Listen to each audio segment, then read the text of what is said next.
You made a design, it's a 6 out of 10, somewhere between levels 3 and 4. Not bad for a beginner, but you want that first job, right? So you need to start sharing that design with people. And let's be honest, a 6 out of 10 is not gonna wow anyone. There's a lot of those and most people will ignore it. So your chances at this point are pretty slim. You need to do 5 things to get your design in front of the eyes of someone and to get them to respond to you. Whether it is to hire you or a senior designer to give you some free feedback, you need to be convincing. If you fail at thing number 1, and we're gonna talk about it in a second, then it's game over already. Nobody's gonna even see your things and all the other things don't matter. This video is about 5 communication issues that you can solve right now and they will improve your chances by between 10 to 15%. I didn't put the most important one as last so you keep watching for longer. They're all equally important, so you should keep watching for longer. Wait, Michał, isn't it like a 10x hack? I wanted a 10x hack. I wanted to 10x my portfolio in 2 seconds. Oh boo-hoo, nothing is really a 10x hack. All those things take hard work, it all adds up, and a 6 out of 10 design or below is not gonna convince anybody on its own. Now, to get a little baseline for everything that we're gonna talk about today, humans have an attention span of a goldfish, which means that every 8 seconds we need something to change or be interesting again, otherwise we lose interest, we lose attention, and we get pretty bored with it. And I bet by now you're thinking about turning this video off and switching to another one. That is your dopamine feedback loop talking. It pushes you to experience something crazy. Let's watch a cat video right now. Let's skip this boring guy talking. It doesn't matter, 1%, boo-hoo, I want a 10x. Well, if you want to go watch that cat video, enjoy, have fun. But with a 6 out of 10 design or a 5 out of 10, your chances are still pretty low. Let's talk about thing number 1.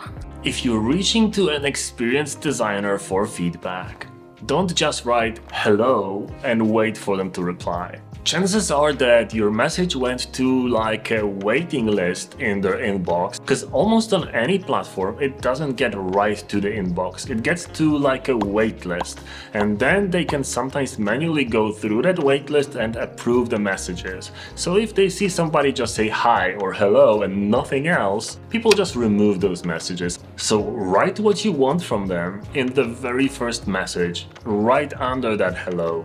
Because of course you need to greet them somehow. Which leads us to thing number 2. Write short and clear sentences. Just look at those 2 messages. They have the same meaning, but one is definitely easier to understand.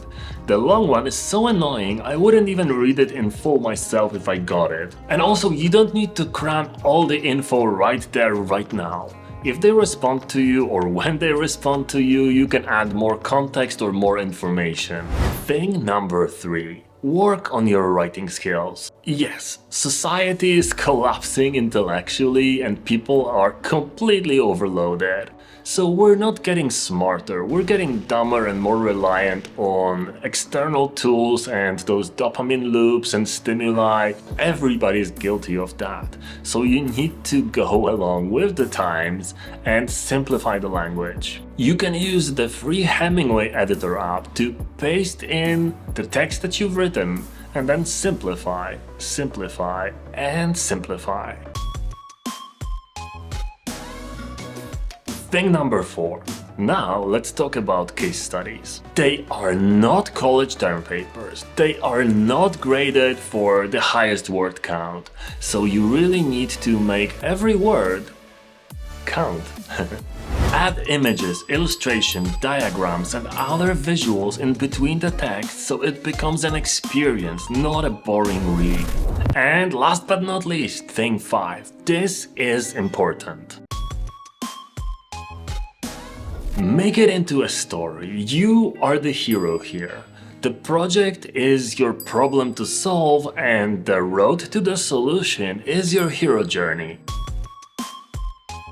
You need to write from your own perspective, don't be too scientific, and especially don't be boring or use passive voice. Write what you are thinking every step of the way, with little quotes and snippets and photos of you doing that thing as you're writing about it. Something in your portfolio project didn't work quite right, you assumed something and the users proved you wrong.